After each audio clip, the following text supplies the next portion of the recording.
if you really want to create a course, I definitely think you should do it. But you definitely have to do your homework. And I think the really big thing is to listen to your followers and figure out what it is that they want to hear from you. In 2002, Deborah Niemann and her family moved to a farm on a creek in the middle of nowhere to start growing their own food organically. She bought a couple of goats so she could make goat cheese. But from those humble beginnings, Deborah had no idea that her decision would lead her down a path where she would ultimately teach thousands of people how to raise goats and make goat cheese and soap online. Let's learn how she did it as Deborah joins us in today's episode of Everything is Teachable. Welcome to Everything is Teachable, the podcast that takes you behind the scenes to learn how everyday creators have transformed their skills and passions into online courses and businesses. To introduce this week's episode, here's your host, Melissa Guller. Hey everyone, I'm Melissa from Team Teachable, and today I'm here with Deborah Niemann from the Thrifty Homesteader. Deborah is a homesteader, writer, and self-sufficiency expert who presents and teaches extensively on topics such as soap making, cheese making, livestock care, composting, and homeschooling. She and her family raise sheep, pigs, cattle, goats, chickens, and turkeys for meat, eggs, and dairy products, while an organic garden and orchard provide fruit and vegetables. Deborah is the author of 3 books, including Raising Goats Naturally, and she teaches sustainable agriculture courses online for the University of Massachusetts Amherst. She also teaches her own popular online courses through her website, thriftyhomesteader.com, where the focus is on living a cheaper, greener, happier, healthier life for everyone. Well, Deborah, I'm so excited to welcome you to the podcast. Thanks. I'm really excited to be here. Let's go, maybe back further earlier in your life. So what did your lifestyle look like when you were growing up? Was it always what it looks like today?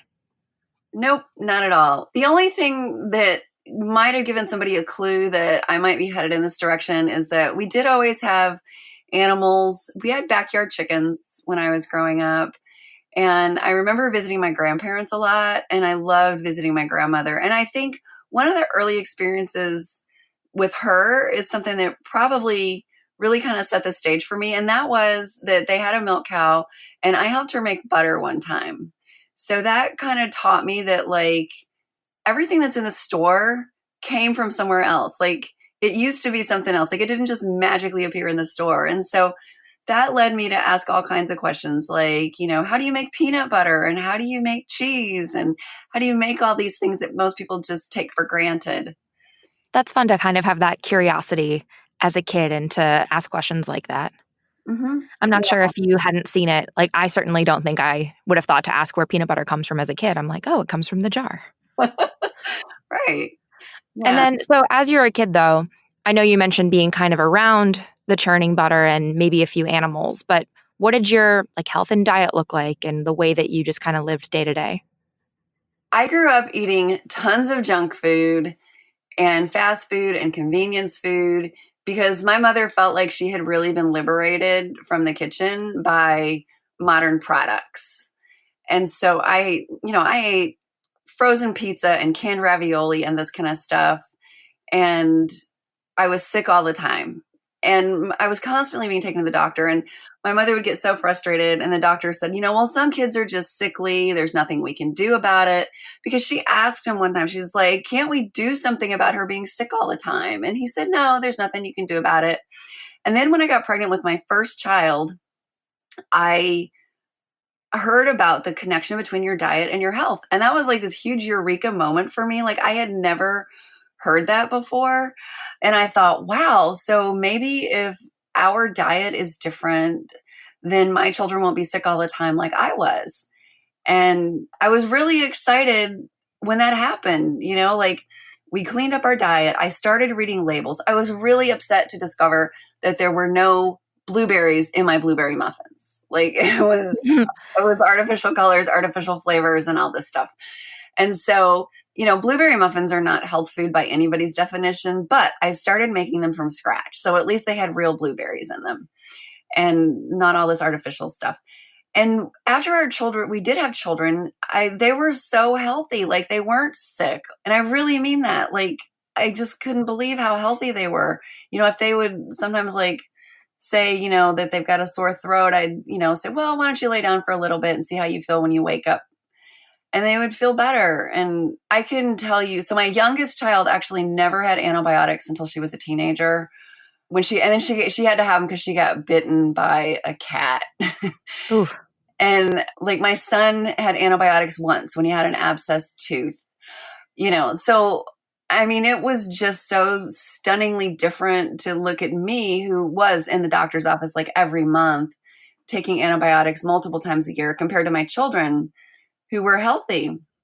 And then the really good thing was when they went off to college, they knew when they would eat junk food and stuff, they started getting sick more when they were in college, and even things like stomach upsets and things from some of the food that they would choose to eat when they went out to eat. So it was really dramatic. Yeah, it's interesting, too, to hear you point out that nobody would argue that blueberry muffins are health foods, but then making them with real foods as opposed to something artificial. That was the difference, as opposed to, I know there are so many conversations about sugars, fats. Just you can split hairs on every type of health these days. But to your point, things that are artificial are much different than things that are grown or that are natural.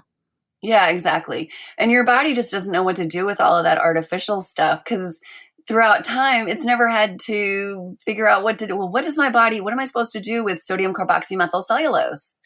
And That doesn't sound good at all. No, if you look on a label, one of the talks I do, I ask people to raise their hand and tell me how many ingredients they think are in KFC's mashed potatoes. And, the answer is it's over 27. Oh my gosh. And it's the same thing with their biscuits. And the thing is, if you make these things at home, you can make biscuits with 5 ingredients. You can make gravy with 5 ingredients. And so they're using a lot of stuff in there that human bodies have never had to deal with. And some of our bodies handle it better than others. And apparently my body was one that did not handle it very well. And which used to be frustrating to me. Now I think, wow, I'm lucky. My body is smart. It forced me to stop eating that stuff and to eat the more natural foods. And that was basically what led us to wanting to move to the country. Because in the 90s, the only place you could get natural food was in health food stores. So we decided we wanted to move out to the country to start growing our own food organically. And it took us a long time. We talked about it for 9 years before we actually did it. And then finally in 2002, we did. And so we got, chickens, goats, cows, sheep, pigs, garden, fruit trees. I kind of thought we needed to do it all. Yeah. So once you did move, how did that, obviously it would affect your family's lifestyle, your income. What did that new world look like for you guys? My husband continued to teach college, and so he had a 1-hour commute at that point. But the children and I were all at home all the time doing all this really cool stuff. And so, the point of getting the goats and the cows was to make our own cheese and dairy products. And the cows proved to be really challenging. We got Irish Dexters, which are the smallest breed of cattle. But it occurred to me pretty quickly that it really didn't matter whether a cow weighed 600 pounds or 1,200 pounds. Either one was way more than what I weighed. And so I really wasn't going to have a lot more luck dealing with a 600-pound cow than I would if she weighed 1,200 pounds. That makes sense. The goats just proved to be so much easier in terms of handling, especially because we had Nigerian dwarfs, which only weigh about 60 pounds when fully grown. And I kind of feel like they have a natural advantage anyway, since they have 4 legs, so they have way better stability. So, if I weigh twice as much as they do, that makes us even. They have twice as many legs, I have twice as many pounds. So I feel like we're pretty evenly matched. And then we had all kinds of problems. So the first year or two was okay, But after that, I had goats that wouldn't get pregnant, goats that wouldn't stay pregnant. They would abort at like all different stages of pregnancy. Like we had little tiny toothpick babies born, like at 4 months, where like there was no way they could survive because they were just these tiny little babies that were way too premature. And none of the vets knew what was going on. I talked to a lot of them. And my oldest daughter back then was in her mid-teens, and she thought she wanted to be a vet. And so she started doing a bunch of reading and research and stuff. And she said, Mom, I think our goats are copper deficient. So I started calling vets and saying, yeah, we think we have goats that are copper deficient. Can you give us prescription copper? And they all said no, because copper deficiency is not a thing. Like it's impossible. But I would say, well, this is what we read and these are the symptoms, and they would just say no. And so I called 4 different vets and they all said the same thing. And then finally, one day I had a goat that died and I said, I want to have her liver tested for copper. And the vet said, you're wasting your money. She's not copper deficient. And I said, fine, it's my money. Like, I want to know. Because a liver test is the only really accurate test for that. And so he sent her liver in, and her copper level should have been between 25 and 150, and hers was 4. Wow. Single digit, 4. No wonder. Yeah. I mean, it was a miracle she lived as long as she did, being that low. Later, I had a buck die who I realized was copper deficiency, and his was actually 14. So, I mean, like he died when it was not even anywhere close to as low as hers. So then I figured out how to get over-the-counter cattle copper in boluses, which are like these giant pills. If you've ever heard somebody say something like, that's a horse pill. Well, a cow pill is like the size of your thumb. Like it's huge. Oh my gosh. So I would rip them open and then redistribute the copper into goat-sized doses so I could give it to my goats. The next year, all of our goats got pregnant. They stayed pregnant. They gave birth to healthy kids. It was incredible what a difference it was. And that was like around 2005 or around 2006. Or 7. And today, like copper deficiency is a recognized problem on goats, and they actually sell goat-sized pills for it that you can buy over the counter. So we've come a long way in all that time. But a lot of people still don't know. In fact, we have had interns, and we had an intern a few years ago that was a pre-vet major. And when I talked about giving copper to my goats, she was like, goats can be copper deficient? And I was like, you haven't learned that in school? And she said, no, they told us that copper could be toxic. And I'm like, oh my goodness, we still have so far to go. Wow. That must have been such a frustrating experience overall to have so many doctors, like you said, saying, no, this isn't real, and having to really like prove that your researched idea was valid. Right. Yeah, exactly.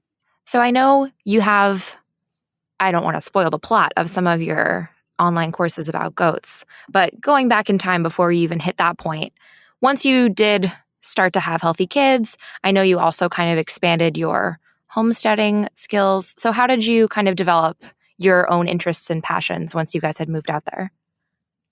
Well, like I said, I wanted to know how to make cheese. So I started making cheese, and ultimately we've made 18 different kinds of cheese. So we've been making all of our own cheese for a really long time, and we learned how to make goat milk soap. And basically today we produce 100% of all of our meat. We were vegetarians before we moved out here, mostly because I didn't like the way that factory farm animals were treated. And it also affects their health, which means it affects your health. Because when they're being fed grain, which like cattle being fed grain is not natural because they're ruminants, they can be totally grass fed. And when they're grain fed, it throws off the omega-3, omega-6 balance and takes what should be a healthy meat and turns it into an unhealthy meat. So it's not the amount of fat. Like everybody's like, oh, fat's evil. But it's the type of fat. Like omega-3 is what we need. So like all of our sheep and cattle are completely grass fed so that they do have that that higher level of omega-3 that we all need more of, and less of the omega-6, which we don't need more of because we're all consuming way too much omega-6. I wound up getting certified as a health coach because I wanted to learn more about all of this, like other than just anecdotally, and kind of like, and I hope that like, well, if I learn more about how all this works, people will take me more seriously when I talk about your health issues. That makes sense. And so once you got certified, what did you start doing next? Well, even before I got certified, people would contact me and say, hey, I heard you know how to make cheese. Can you teach me how to make cheese? And I'd say, sure, come on over. And so we had people coming over like a couple times a month. And I would be doing these totally free private classes, teaching people how to make cheese and soap and take care of their goats and stuff. And then it finally occurred to me that this was taking a lot of time and that I should start offering classes. So I created a schedule and started charging so that people would come over to the farm and learn how to make different types of cheese and soap and raise their goats. And then people started contacting me and saying, hey, could you come and do a presentation on this for our group? There was like a master gardeners, who thought this would be fun to learn, or like extension offices, a natural magazine in Chicago asked me to come speak at one of their events. And so then when the Mother Earth News Fair first happened in 2010, they sent out a call for speakers. And I was like, oh, I should do this. And so I sent in multiple speaker proposals because there was all this different stuff I was teaching at the time. Also bread baking, because we were baking bread every day from scratch. And so that's how I got to speak at the very first Mother Earth News Fair in Pennsylvania in 2010. And that was where my publisher discovered me. So I was just about to walk into this room that was literally standing room only. Like every single seat was taken. People were standing, like lining the walls. They were even like sitting behind the podium on the floor.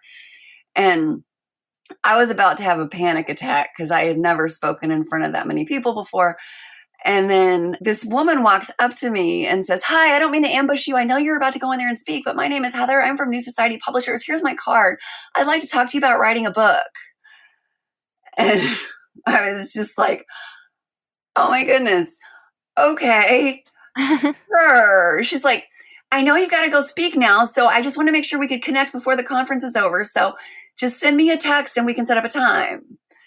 So at that point I'm like, okay, I've got to completely forget that like this really awesome dream, it looks like it's about to come true. And I have to go in there and tell everybody how to bake bread now. And so that's how I started writing books. My first book, Homegrown and Handmade, was published in 2010. I published a second edition of that in 2016.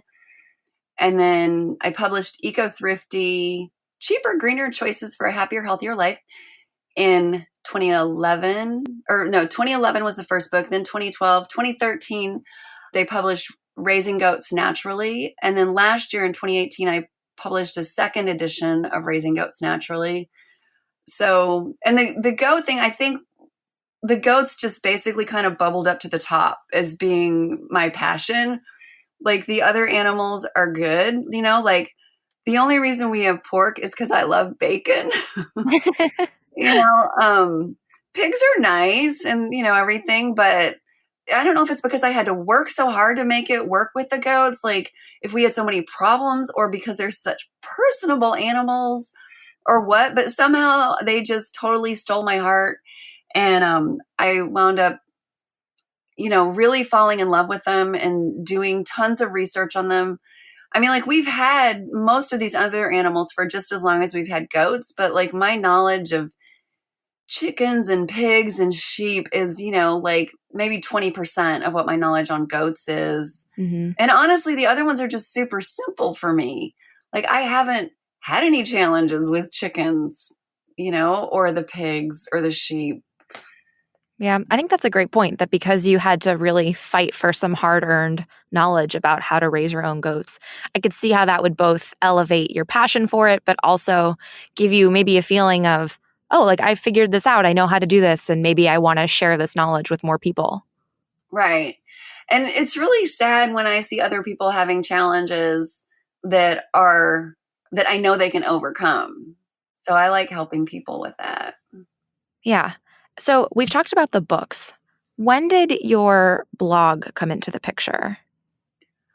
I had been blogging for a really long time. I think I counted one time. I've had over a dozen different blogs, but only two Wow. that I really, really got passionate about, and I think that's a really cool thing about blogs. It's a super easy way for somebody to figure out how passionate they are about a topic. Because, a lot of those other blogs, it's like I started them and I thought, oh, I'm really passionate about this. And then I just completely forgot about them after, a few weeks or a few months. But the one that I stuck with one from 2006 to 2016, and that was my farm diary. I loved sharing with people basically what was going on here. And so I chronicled all of the births and anything that happened, like all of my cheese making mishaps, how I failed at stuff, and when I succeeded. So that was really fun. And then when the first book came out in 2011, I felt like I needed to have a blog that was all about how to do this stuff. The farm blog was it was a diary. And so this one was all about how to. It was going to be a DIY blog, but a DIY blog on steroids, not just here's how you make a homemade pizza, but here's how you make the crust, make your tomato sauce from the tomatoes in your garden, where you grew them, and make your cheese that came from the milk that came from the goat that you're raising and milking, and all of that. And so that's when it started. So that one, Thrifty Homesteader started in 2011, and that's where it's been going. It's been going there ever since, and I love it. Yeah, and that's when you said the book came out as well, right? Yeah, the first book came out in 2011, and now the blog is up to 450 articles. Wow. And it was over 500, and I actually went through there recently and deleted a bunch of them that I just didn't think were very good. I think that's a great point, too, that as you've published more information, probably the ability to pick and choose what is still relevant and still helpful is a smart move. And I loved what you said earlier, too, just to go back for a second, the advice about testing how passionate you are about something by blogging and to see, are you interested to continue coming back and writing about something, and is that fun for you? That's such an easy, low barrier to entry, not too expensive way to just kind of test the waters on something. Exactly. Mm-hmm. So 2011, the blog is happening, the books are happening. How did things start to evolve from there into, I know where you are now, which is that you're also teaching online in addition to what you were doing in person? Well, I was a writer, and so my big dream was always to get a book deal. And so I was living in this really old paradigm where I thought you have a blog, you get discovered, you write books, you get rich and live happily ever after. And it doesn't really work like that. So I thought I was doing it all right. I had the blog, I got discovered, I got the book deal, I wrote the book. I was so excited. I earned back my advance right away, but the traditional royalty on a book is about 10% of wholesale. So that means that on a $20 book, you're going to make $1. So, oh, wow. It's super exciting. Oh my gosh, my book sold 5,000 copies, but all I made was $5,000. And that was for spending 3 months of 14-hour days in front of a computer, including Thanksgiving, Christmas, and New Year's, to get that book written, and then add to that a couple months of editing. And it's only $5,000 when you sell 5,000 copies. And yeah, that amount of time that you put in, I'm sure if you broke down what that hourly rate might have been for all that hard work, it's maybe a disappointing number in the end.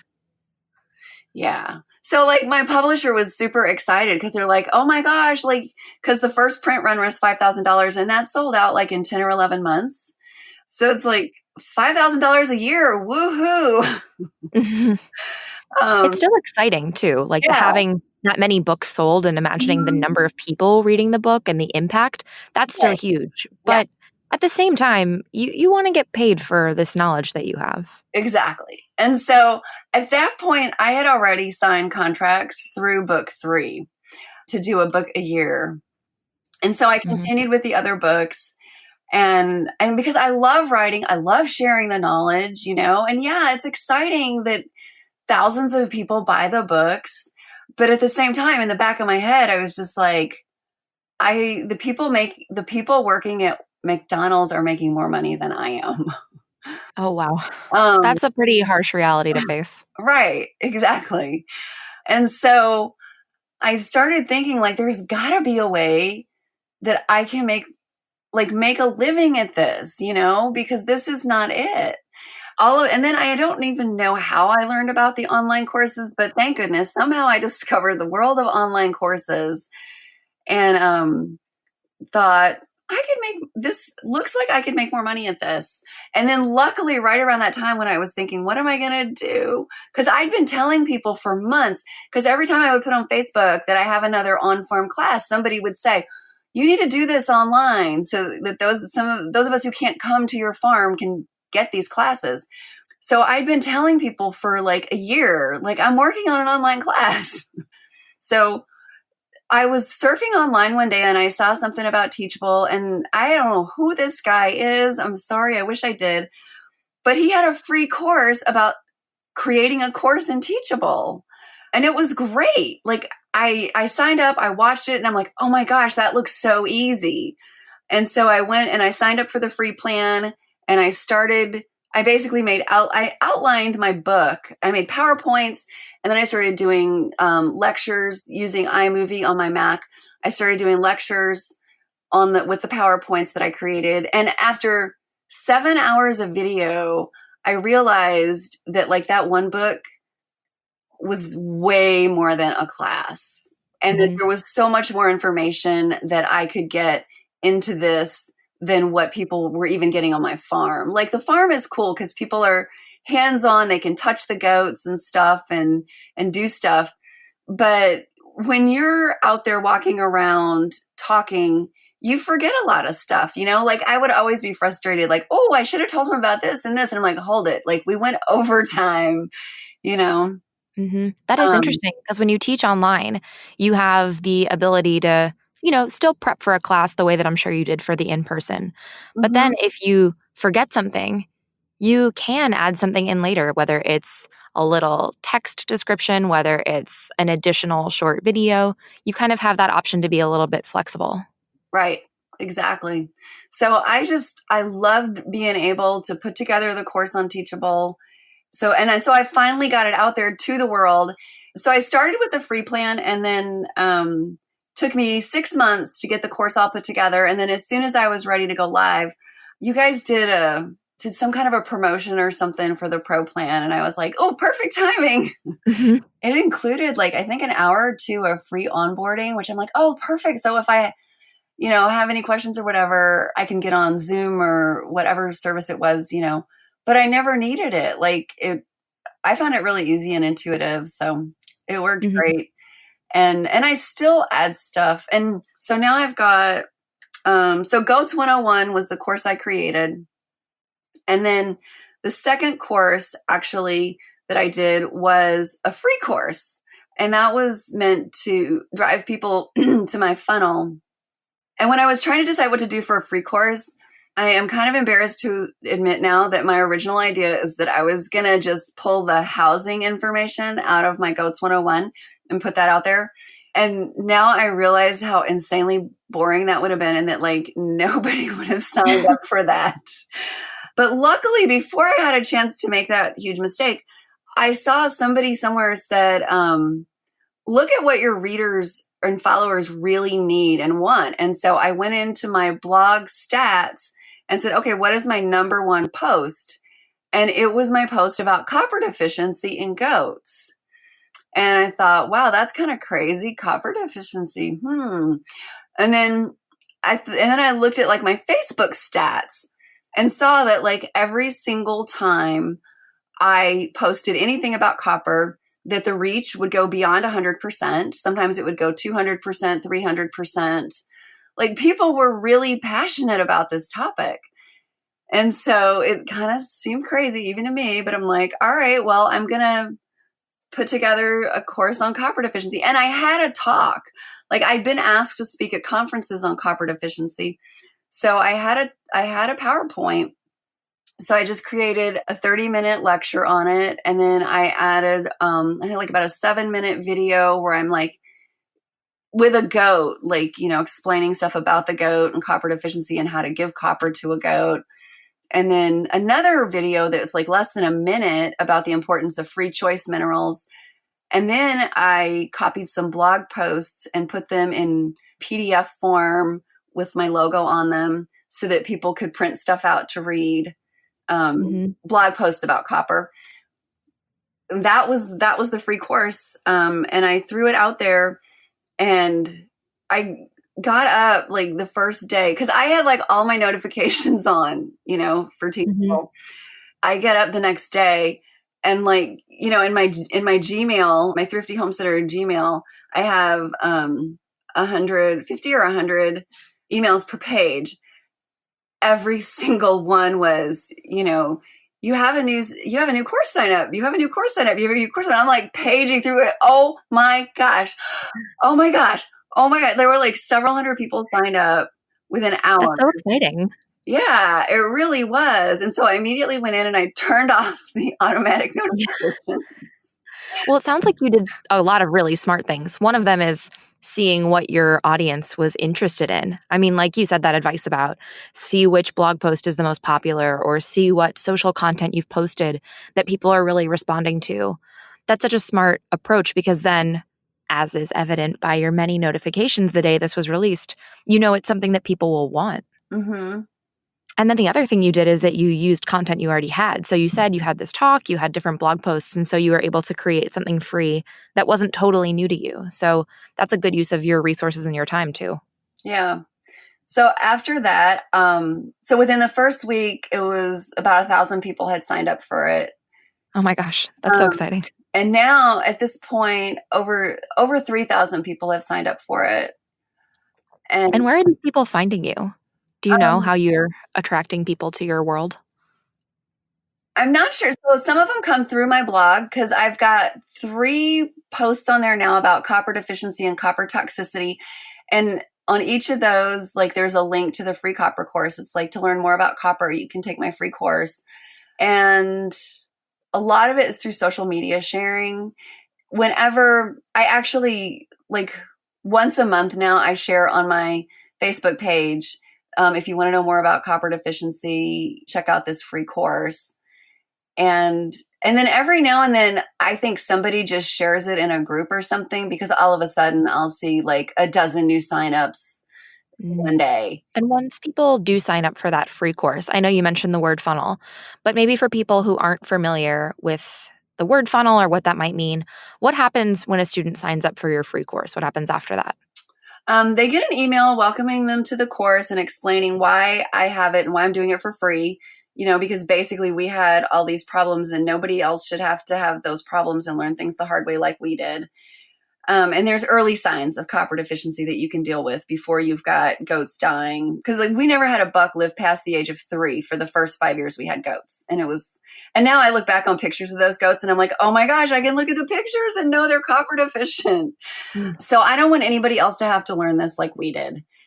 And so that's in my first email. And then also that, I tell them like over the next couple of weeks, I'm going to send you some more information that will help you raising your goats. And so I send them information with links to my blog posts. So about parasites, about having barn cats and how if you have barn cats, they can cause your goats to abort because of toxoplasmosis. So like what you need to look for, like you can have barn cats, but this is the information you need to have and that kind of stuff. So it's about 7 or 8 different articles that I send them for stuff that I think will be really helpful to them. It's like stuff that they need to know.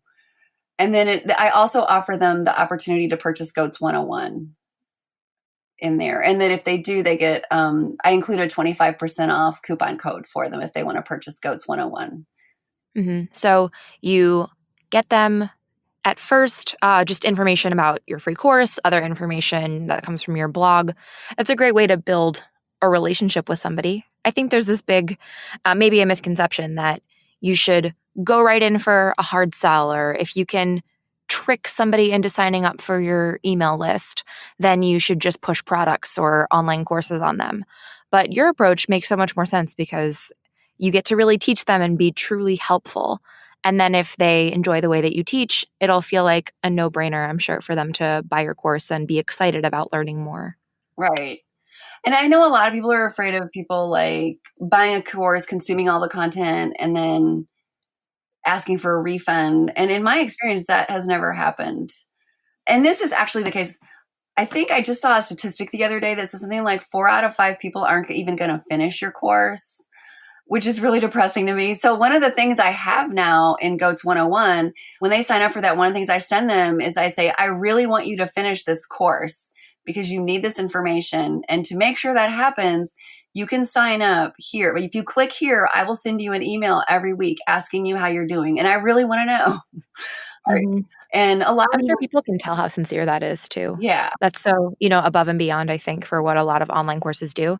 I don't know the exact stat, but I know you're right. It is true that a lot of people don't finish online courses. Mm-hmm. And it is a shame because there's so much great knowledge in there. And I'm sure everyone's reasons are valid. I mean, time is hard to come by. I'm sure they buy courses with really good intentions and then maybe don't see it through to the end. Mm-hmm. But I love the accountability or the reminders or the little tap on the shoulder that you're still there and that you care about them. Yeah. And people like that, and people will respond. They'll respond to those emails sometimes and say, and sometimes once in a while, somebody like after a couple weeks, they will say, I'm done. And I'm like, oh my gosh, congratulations. That's so awesome. And then I just go into ConvertKit and I turn off that sequence for them. Mm. But I've only had to do that like 4 or 5 times. I mean, that just happens so seldom because most people are not that on the ball. Most of the time it's like, oh, I'm so glad you're sending me these emails because I've been really busy, but I'm going to work on it this week. I want to get caught up. Mm-hmm. I think probably maybe listeners who are either considering creating something online or just taking online courses of their own, it is really hard to find the time either to build something or to consume something. But the hard work often pays off, whether it's you making your own online course and then getting to share it with students who tell you rather that they're done, which is so exciting, or if it's you and you're taking a course and then you get the satisfaction of learning something in the end. It's definitely not easy. Doesn't necessarily happen overnight, but then the new knowledge or the new course you can share is so worth it. Mm-hmm. It is hard though, the timing. I think that's one of the number one things at Teachable when we hear about people who are, not maybe finding success that they want with their course or with anything that they're trying to create online. One of the biggest reasons is that they didn't have enough time. Right. And then if they don't get around to finishing this one, they're not going to buy your next course, even though they're going, oh my gosh, I could really use this information, but I haven't even finished the last course that I bought. Yeah. So, and that's a smart thing too, because your current students, I'm sure, are the ones who might be the most excited about new courses from you. Exactly. And one of the things I want to do in the future, because also, thank you to whoever originally said, if you're not embarrassed by the first course you create, you waited too long to launch. Yes. Because I am now. There's so much about GOATS 101 that I'm like, I need to change. And one of the things is that I have got all of these half-hour lectures in there. And so I really want to spend time next year completely revamping it and turning it into smaller chunks, like figure out where I can break it up smaller. Because I've read it, I've heard other people say this, and I know from my own experience, if I see, like when I'm taking an online course, if I see the next video is 10 minutes, I'm like, okay, I got 10 minutes, I can watch that. If the next video is half an hour, I am much less likely to watch that unless I'm about to go get on my treadmill for half an hour. Mm-hmm. That's a great point. I think a lot of people like to learn in smaller chunks. And like you said, 10 minutes feels so attainable. Mm-hmm. I'm like, I've got 10 minutes, I could do it now. And so having an online course that's broken up into those smaller chunks could really help people feel like, okay, I can do this. I can just do one more little section. Right. Plus, it's also going to be more helpful for people if they've got some kind of a problem in the future and they're like, oh, I think the answer to that is in this lecture, but it's a half an hour lecture, Mm-hmm. So they're going to have to be jumping around in it. Whereas if I can figure out logical breaking points and put things into smaller bundles, into smaller videos, then somebody's got a problem. they can go watch a 5 or 10-minute video that helps them with that problem that they have right there. That's great advice. We talk about that a little bit too in Teachable U, which is our online training program for course creators. Mm-hmm. That if you look down the outline of your course, or if you look at all the individual sections, it should almost be like a bookmark guide or a reference guide. So if somebody has one specific question and they want to go back and find it in the course, they should be able to, because each individual video or each little lesson is like one major takeaway. Mm-hmm. And then it's just like a table of contents that they can easily go back and find what they're looking for. Exactly. That's much harder in a 30-minute, half an hour chunk. Because then is it at the 5-minute mark? Is it the 25-minute mark? Right. Yeah, exactly. And I think, because I've heard people say before, I have no experience teaching, but I think that actually hurt me, the fact that like I have taught in a university setting and I'm like, well, I'm used to lecturing for 50 minutes. So that's a great point. I felt like going down to 30 minutes was, a major concession. But now I realize, like, no, you really do need to have a lot of little videos rather than just these big, long lectures. Mm-hmm. As a teacher or somebody teaching online also, I think, at least for me, the thought of creating a 5-minute video is a lot less intimidating than making a 30-minute video. Yes. So I think it's helpful for everyone, helpful for the student and helpful for the creator. Yeah, exactly. So I think that was a good maybe misconception. You said people who have no teaching experience still absolutely can share really great knowledge online.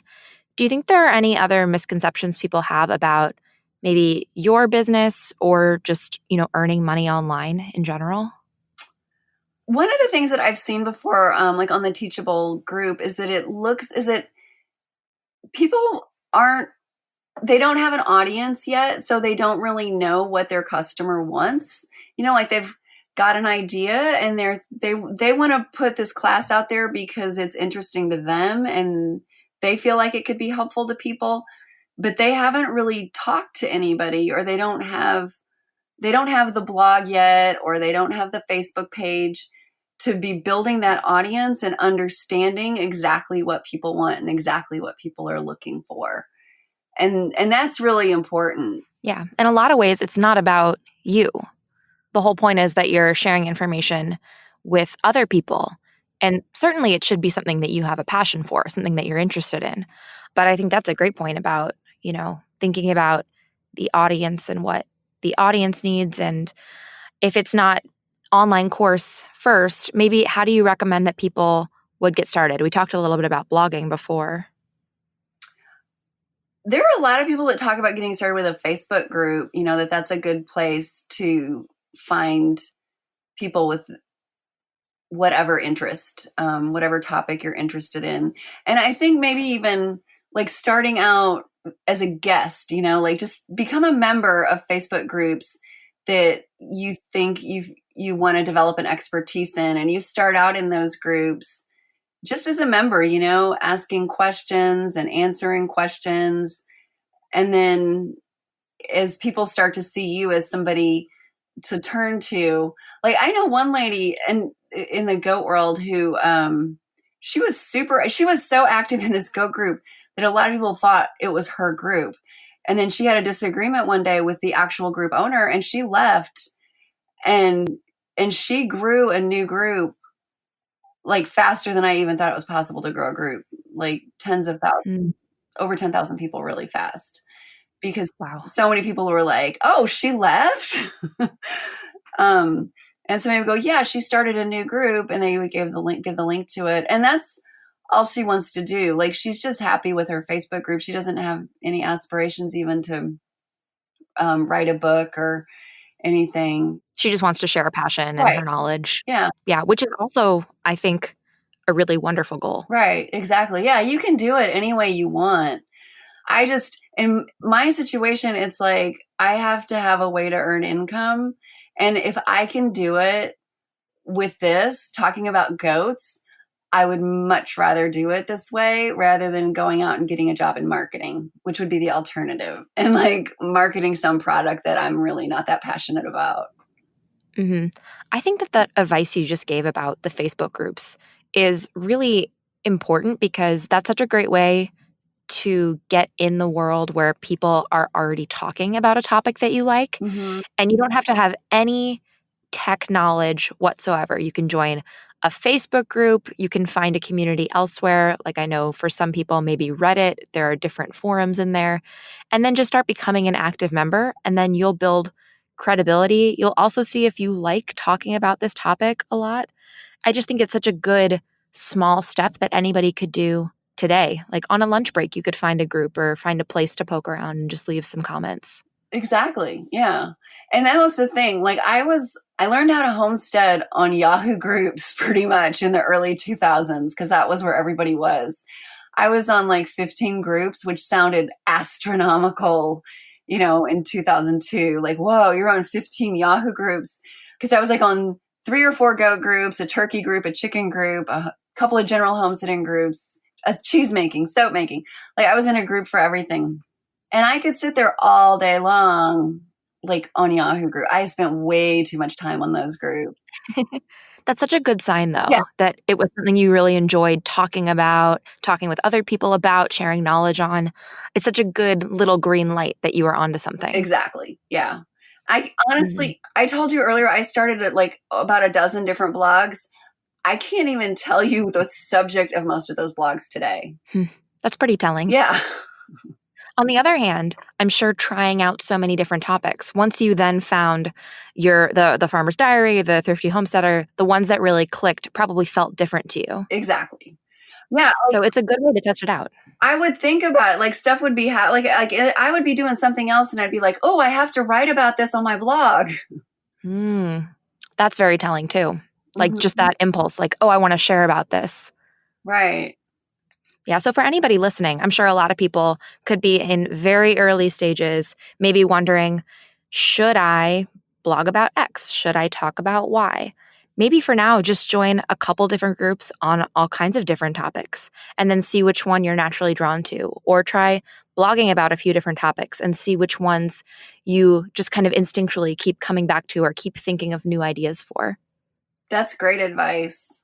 So before we do go, by the way, I'd love to know, what else are you up to now or what's next for you? Well, I've decided to start a membership program. And last year, I kind of played with this a little bit. So like last year, I had 4 courses available: Goats 101, a course on birthing, soap making, and parasites. I had a separate parasite course. So anyway, I had done, sales were kind of flattening out, and then my list wasn't growing very fast at that time. So I thought, well, let me see what would happen if I just basically gave people the option of a subscription. Like you can have access to all 4 of these courses for $19 a month. And so I did that. And the thing I loved about it, so 25 people signed up. So that was cool. I was excited about that. A year later, 10 of them are still signed up, which I am amazed at, because I didn't say I'm going to give you new stuff every month or anything. I just said, this is your chance to rent the course, And I kind of figured, maybe 6 months and everybody would be done with them and be canceling. But actually, I don't think anybody canceled until after 3 months, which was good to know. The thing I hated about it is that since I was renting courses that people could buy, there was confusion on prices. Like I got some emails from some people who were very upset because they thought I was going to take away their lifetime access that they had purchased already. And I was like, oh my gosh, no, I would never do that. Of course you still have lifetime access. That would be terrible. And so I was saying, oh my gosh, I'm never doing that again. Like that was just horrible. Like, what if there are other people who just thought that and didn't email me, and now they just think that they don't have access anymore, because not everybody complains to you. But then I decided I want to start a membership course though, and to keep these things separate. So I'm just going to have 2 big courses. Goats 101 and birthing are going to be the 2 main courses. And then everything else is going to go into this membership program. And it's also going to include a monthly Zoom call or monthly webinar so that people have access to me every month. And those will be recorded and added to the membership. And then I'll be adding stuff to them. I will be adding stuff to them monthly. So, because if you would have asked me a year ago, I would have told you that I was going to start a cheese making course. But instead of starting a cheese making course, I've decided that's just something I don't want to have. I've seen people with 20 courses, and I think that is awesome if that's what you want to do. I just don't want my life to be that complicated. That's a So, great thing to realize, though, that there are so many approaches, tons of courses versus some people just have one course that they're always, continuously adding to, or you're considering a membership. So many different flavors depending on what you enjoy personally. So right. it's cool to hear how it's evolving for you. Yeah. And like the fun thing about the membership course is that I can add one-off lectures in there, like about what if you want to sell your goat milk soap, or what if you want to start a dairy, or, what should you think about in terms of starting a business on your homestead? Like, I don't make a whole course on that, but I actually do. I've got about 20 different talks that I do at conferences. And a lot of those could be broken. A lot of that could be broken up into little things that people with goats would be interested in. And so it can go into the membership program. I think that's a really interesting approach. And memberships are something that we're noticing a lot of online course creators are thinking about now because, two big things. One, like you're saying, maybe there are topics that aren't a full course, but Mm-hmm. could be interesting for the theme of 1 month. And if you have people who are hoping to be lifelong learners, and a lot of people who buy online courses are, the ability to give them new content every so often is really exciting for you and for the students. And then another big draw to memberships is that you're getting recurring income from a membership. If there's something like a monthly or even an annual subscription fee, that's something that for a creator can be really reassuring to know that you have people who are coming back and that everyone's winning. You're earning more money to support your life, and then your students are benefiting from more access to you through Zoom calls or more regular, fun, monthly themed topics. Right. Yeah. So I'm really looking forward to that. So I'm going to launch the membership program this fall.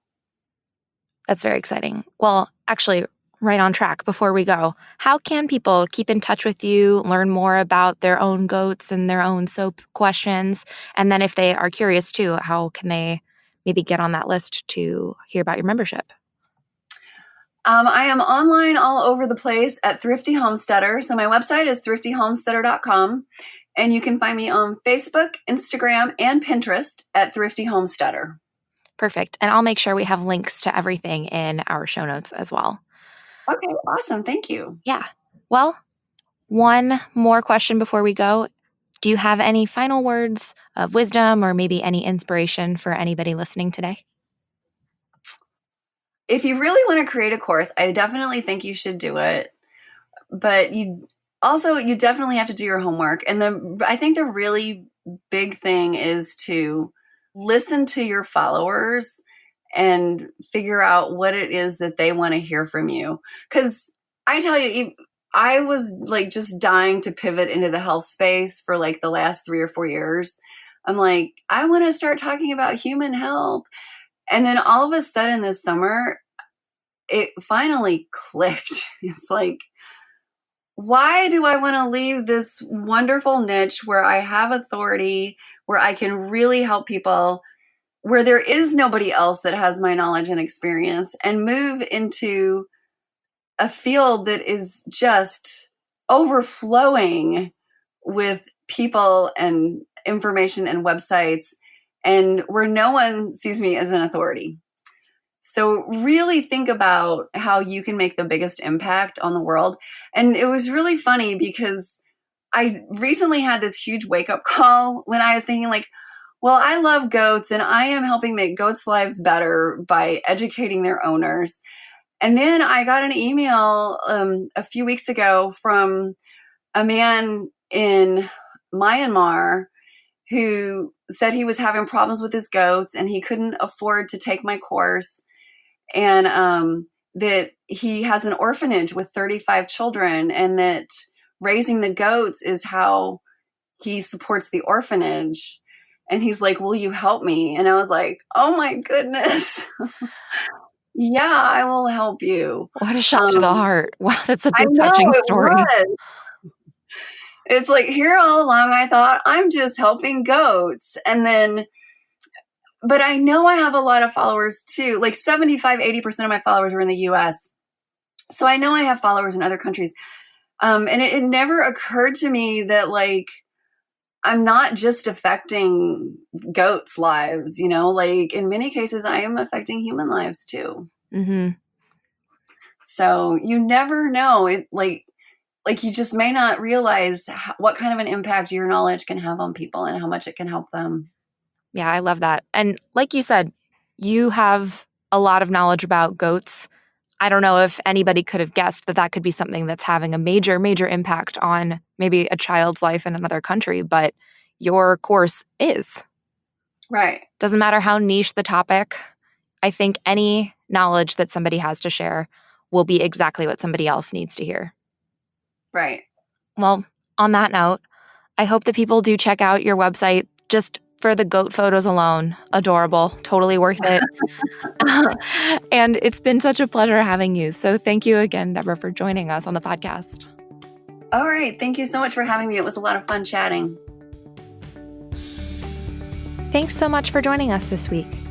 You can learn more about Deborah, the Thrifty Homesteader, and Teachable in the show notes at teachable.com/EIT7. Before you go, make sure you subscribe to the podcast so you can receive new episodes right when they're released. And if you're enjoying the show, we hope you'll leave us a 5-star review. On behalf of Team Teachable, we hope you enjoyed this episode about homesteading and raising goats with Deborah Niemann. We'll see you in the next episode of Everything is Teachable. This podcast is produced by Teachable, where our mission is to empower creators to transform their knowledge into income. To date, we've helped over 60,000 creators build and sell online courses that have been shared with almost 20 million students, and we're just getting started. To learn more or start creating for free, visit teachable.com.